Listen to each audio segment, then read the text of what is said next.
आज का बाइबल वचन 24 अक्टूबर 2025। मत्ती 9 का 37 और 38। तब उसने अपने चेलों से कहा, फसल तो बहुत है पर मजदूर थोड़े हैं, इसलिए फसल के स्वामी से विनती करो कि वो अपने खेत में काम करने के लिए मजदूर भेज दे। हे स्वर्गीय पिता, तेरा वचन आज हमें झकझोरता है। फसल तो बहुत है पर मजदूर थोड़े हैं। प्रभु, हम तेरी सृष्टि को देखते हैं। हर ओर आत्माएं हैं जो तुझसे मिलने की प्रतीक्षा कर रही हैं। लोग उत्तर खोज रहे हैं पर दिशा नहीं पा रहे। घायल दिल हैं, टूटे हुए घर हैं और आत्माएं हैं जो शांति की तलाश में हैं। हे प्रभु, सचमुच तेरी फसल बहुत बड़ी है। तेरे प्रेम की भूखी आत्माएं बहुत हैं, पर मजदूर बहुत थोड़े हैं। कई लोग बुलाए गए हैं पर थोड़े ही उठ खड़े होते हैं। प्रभु, हम तुझसे विनती करते हैं, हमें उन थोड़ी मजदूरों में गिन।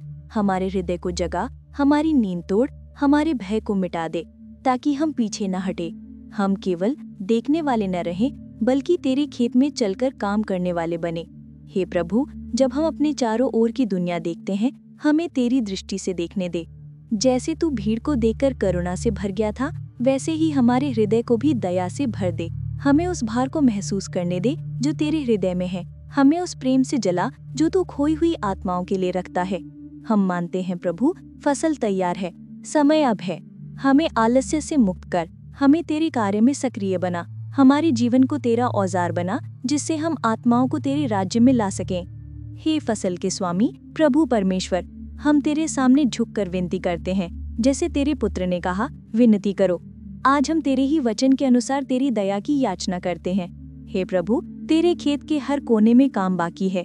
गाँवों में, शहरों में, घरों में, स्कूलों में, कार्यस्थलों में तेरा संदेश पहुंचना है, परंतु बहुत कम है जो हाँ प्रभु मुझे भेज कहते हैं। इसलिए हम तुझसे याचना करते हैं, उठा प्रभु, तेरे लोगों में से मजदूर खड़े कर। नई पीढ़ी के प्रचारक, सेवक और विश्वसनीय लोग उठा, जो तेरे वचन को निर्भय होकर साझा करें। हे प्रभु, कलीसियाओं में, परिवारों में, युवा और वृद्ध सब में तेरे बुलावे की अग्नि जला। जो ठंडे हो गए हैं उन्हें फिर से जला, जो डरते हैं उन्हें साहस दे, जो खो गए हैं उन्हें दिशा दे। प्रभु, हम केवल दूसरों के लिए नहीं, अपने लिए भी प्रार्थना करते हैं कि तू हमें भी अपने खेत में भेज। हमारी जिह्वा तेरी गवाही बने, हमारे हाथ तेरी सेवा करें, हमारे पांव तेरे प्रेम के संदेशवाहक बने।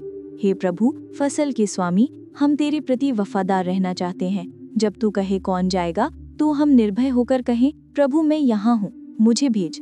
तेरे राज्य के लिए, तेरे नाम के लिए हम अपनी आत्मा, समय और जीवन को समर्पित करते हैं। यीशु मसीह के सामर्थी नाम में हम ये प्रार्थना करते हैं, आमीन।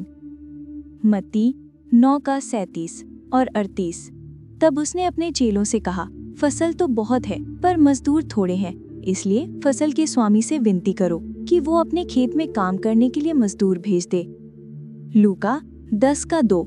और उसने उनसे कहा कि पके खेत बहुत हैं पर मजदूर थोड़े हैं, इसलिए खेत के स्वामी से विनती करो कि वो अपने खेत काटने को मजदूर भेज दे। यूहन्ना 4 का 35 और 36। क्या तुम नहीं कहते कि कटनी होने में अभी 4 महीने पड़े हैं? देखो, मैं तुमसे कहता हूँ, अपनी आंखें उठाकर खेतों पर दृष्टि डालो कि वो कटने के लिए पक चुके हैं, और काटने वाला मजदूरी पाता है और अनंत जीवन के लिए फल बटोरता है, ताकि बोने वाला और काटने वाला दोनों मिलकर आनंद करें। पहली कुरिन्थियों 3 का 6 से 9।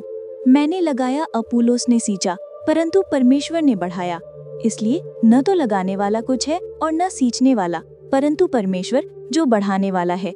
लगाने वाला और सींचने वाला दोनों एक हैं, परंतु हर एक व्यक्ति अपने ही परिश्रम के अनुसार अपनी मजदूरी पाएगा। क्योंकि हम परमेश्वर के सहकर्मी हैं, तुम परमेश्वर की खेती और परमेश्वर के भवन हो। दूसरा तीमुथियुस 2 का 2। और जो बातें तूने बहुत गवाहों के सामने मुझसे सुनी हैं, उन्हें विश्वासी मनुष्यों को सौंप दे, जो औरों को भी सिखाने के योग्य हों। यशाया 6 का 8। तब मैंने प्रभु का ये वचन सुना, मैं किसको भेजूं और हमारी ओर से कौन जाएगा? तब मैंने कहा, मैं यहाँ हूँ, मुझे भेज। नीति वचन 10 का 5। बुद्धिमान संतान धूप काल में फसल बटोरता है, परंतु जो संतान कटनी के समय भारी नींद में पड़ा रहता है, वो लज्जा का कारण होता है। रोमियो 10 का 14 और 15। फिर जिस पर उन्होंने विश्वास नहीं किया, वो उसका नाम क्यों लें? और जिसकी नहीं सुनी, उस पर क्यों विश्वास करें? और प्रचारक बिना क्यों सुने? और यदि भेजे नहीं जाएं तो क्यों प्रचार करें? जैसा लिखा है, उनके पांव क्या ही सुहावने हैं जो अच्छी बातों का सुसमाचार सुनाते हैं। गलातियुस 6:9। हम भले काम करने में साहस न छोड़ें, क्योंकि यदि हम ढीले न हो तो ठीक समय पर कटनी काटेंगे। मत्ती 28:19 और 20।